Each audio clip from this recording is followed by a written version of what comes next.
मायका से पहले ससुराल। बीना जी जब रोटी बना रही थी कि तभी किसी ने दरवाजे की बेल बजाई। बेचारी बीना रसोई घर में आटे से भरे हाथों के धोने तक लगातार दरवाजे की कुंडी बज रही थी। वो लगातार बोल रही थी, थोड़ा रुको, मैं आ रही हूँ। अब इस उम्र में वो भाग कर भी तो नहीं जा सकती थी दरवाज़ा खोलने के लिए। जैसे ही उन्होंने दरवाज़ा खोला और सामने देखा तो उनकी बेटी आरती दरवाजे के बाहर खड़ी थी। तब उन्हें आश्चर्य हुआ कि कुछ बताया भी नहीं, मैंने भी नहीं बुलाया, तो आरती अचानक कैसे आ गई।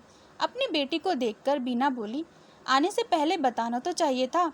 अकेले ही आई हो क्या? जमाई जी और बच्चे कहाँ हैं? बीना ने एक साथ कई सारे सवाल किए। तभी आरती बोली, माँ, क्या कोई अपनी इकलौती बेटी का ऐसे स्वागत करता है? मुझे लगा कि तुम मुझे अचानक देखकर बहुत खुश होगी और सबसे पहले मुझे गले लगा लोगी, पर यहाँ तो उल्टा ही हो रहा है। शायद तुम दुनिया की पहली माँ होगी जो बेटी को ससुराल से अपने घर आते देख खुश होने के बजाय चिंता में पड़ गई। क्या मैं अकेले इस घर में नहीं आ सकती क्या? हमेशा दामाद और बच्चों के साथ ही आना जरूरी है? बोलकर आरती घर में प्रवेश कर गई और अपना सामान रखकर बोली, भाभी कहाँ है? भाभी जल्दी आओ, चाय नाश्ता लेकर आओ, आपकी ननद आई है। बहू घर पर नहीं है, अपने मायके गई है। अच्छा, इसलिए तुम घर संभाल रही हो और खाना भी बना रही हो। माँ, तुम्हारी बहू के तो बड़े ठाठ हैं। बहू मौज से घूम रही है और सास घर संभाल रही है। देखो ना, आपने बहू के आने से पहले ही खाना बनाकर रखा है। उसे घर आकर कुछ भी काम करने की जरूरत ही नहीं पड़ेगी। बड़े नसीब लेकर आई है आपकी बहू। और एक मैं हूँ जिसे उसकी सास एक गिलास पानी भी नहीं पूछती। आरती ने ताना मारते हुए कहा, बेटा, प्यार और इज्जत ऐसी चीज़ है जो हम पहले किसी को देते हैं, फिर उससे अपेक्षा रखते हैं कि वह भी हमें वापस दे। माँ ने उसे समझाते हुए कहा। माँ ने आगे कहा, हर एक लड़की को अपने ससुराल में जगह बनानी पड़ती है। वहाँ कुछ भी आसानी से नहीं मिलता। तुम अपनी सास से एक गिलास पानी की अपेक्षा रखती हो। तुम तो उनकी बहू हो। तुम बहू हो, फिर भी तुमने कभी उन्हें एक गिलास पानी दिया है क्या? तुम शादी के बाद ससुराल में रही ही कितने दिन? जब तुम्हारे मन को लगा तब अपना बैग भरा और सीधा मायके आ जाती हो।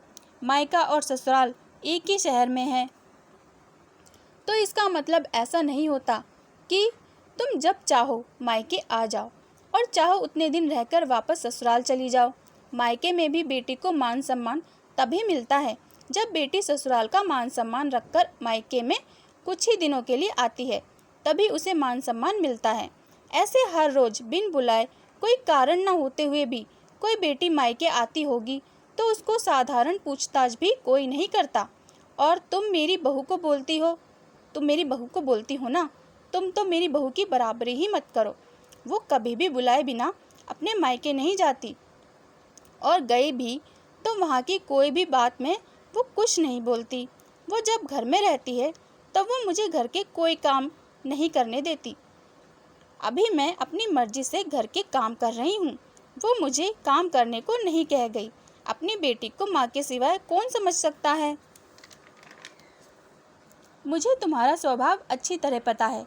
तुम्हारे ससुराल में सब लोग अच्छे हैं, तुम ही उनके साथ मिलजुल कर नहीं रहना चाहती। ससुराल तो ससुराल होता है और मायका तो मायका होता है। मायके में घर का काम अपनी मर्जी से होता है। ससुराल में सबसे पहले सबका दिल जीतना पड़ता है, सबको अपना बनाना पड़ता है। उसके लिए छोटों से लेकर बड़ों तक सबको प्यार करना पड़ता है। सबकी पसंद नापसंद का ध्यान रखना पड़ता है। सबसे प्यार से बोलकर सबको उनके घर के कामों में मदद करनी पड़ती है। तभी सब लोग घर में आई नई बहू को स्वीकार करते हैं, उसे अपना मानते हैं। तुम जिम्मेदारी लेने के लिए तैयार हो ही नहीं, इसलिए रोज़ रोज़ मायके चली आती हो। यहाँ आकर भी वही करती हो। अभी की बात देख लो, घर में कदम भी नहीं रखा, उतने में भाभी को ऑर्डर देना शुरू कर दिया, भाभी चाय नाश्ता लेकर आओ। वो घर में है या नहीं है, वो कैसी है, वो पूछना भी ज़रूरी नहीं समझा। घर में आए मेहमान की मेहमान नवाजी होती है, पर उनका बर्ताव बोलना सामने के व्यक्ति को पसंद आया तो मेहमान नवाजी ना मांगते पूरी होती है। पर तुम्हारा ऐसा बर्ताव मुझे ही पसंद नहीं आया तो तुम्हारे ससुराल के लोगों को कैसे पसंद आएगा? तुम बोलती हो ना मेरी बहू के बहुत ठाठ हैं, तो वो बात सही है। उसने यहाँ हमारा दिल जीत लिया है और हर एक के दिल में खुद की जगह बनाई है। वो रोज तुम्हारे जैसे ससुराल के लोगों के साथ झगड़ा करके मायके नहीं आ जाती। इस वजह से ससुराल और मायका दोनों जगह उसकी इज्जत होती है। जब तक उसे अपने मायके से बुलावा नहीं आता तब तक वो जाती नहीं। आज माँ ने ही अपनी बेटी को उसके बर्ताव के दोष दिखाए, क्योंकि उसे लगता था कि अपनी बेटी को अभी नहीं समझाया तो वो उसे कभी नहीं समझेगी। तब तक बहू भी घर आ गई। उसने आरती को देखते ही वो बोल पड़ी, अरे दीदी, आप कब आई? मुझे फ़ोन किया होता तो मैं जल्दी घर आ गई होती ना। इस पर आरती बोली, नहीं नहीं भाभी, मैं वापस जा रही हूँ। अभी मेरी सास का फ़ोन आया था, उनके सीने में दर्द हो रहा है, मुझे वापस जाना है, आऊँगी वापस कभी यहाँ, बोलकर आरती अपना सामान लेकर चली गई। तभी उसकी भाभी ने उसे रोकने का प्रयास किया, पर उसकी सास ने ही अपनी बेटी को रोकने के लिए मना किया और अपनी बहू को बोली, बहू जाने दो उसे, पहले अपना घर संभालने दो, उसके बाद उसे मायके में आने दो। तभी बहू समझ गई कि सास ने उनकी बेटी को जीवन का पाठ पढ़ाया। काफ़ी महीने हो गए आरती का फ़ोन नहीं आया था। वो खुद भी मायके नहीं आई, इसलिए उसकी माँ ने उसे फ़ोन किया। शुरुआत में किसी ने भी फ़ोन नहीं उठाया। फिर थोड़ी देर बाद फ़ोन किया तो फ़ोन उठाया, लेकिन आरती ने नहीं, उसकी सास ने उठाया। तभी उन्होंने उनकी तबीयत का पूछा। फिर दोनों की बातें शुरू हुई। तभी बीच में ही आरती की सास ने उसकी माँ को धन्यवाद किया। अचानक उनके ऐसे बोलने पर उनको कुछ समझ नहीं आया। बीना जी ने उनसे पूछा, आप किस बात की बात कर रही हैं? आरती की सास बोली, नहीं तो फिर आप धन्यवाद किस लिए बोल रही थी? आरती की सास बोली, आपकी बेटी आरती बहुत समझदारी से बर्ताव कर रही है, सभी को अपना बनाने की कोशिश कर रही है। घर में बहुत आनंद का वातावरण बना है, सभी की पसंद का खाना बनाकर खिलाती है, कोई भी झगड़ा नहीं, जैसे स्वर्ग ही बन गया हो मेरा घर। इसलिए मैं आपको धन्यवाद बोल रही हूँ। आपकी बेटी के अच्छे बर्ताव से यह दिन हमें देखने को मिला है।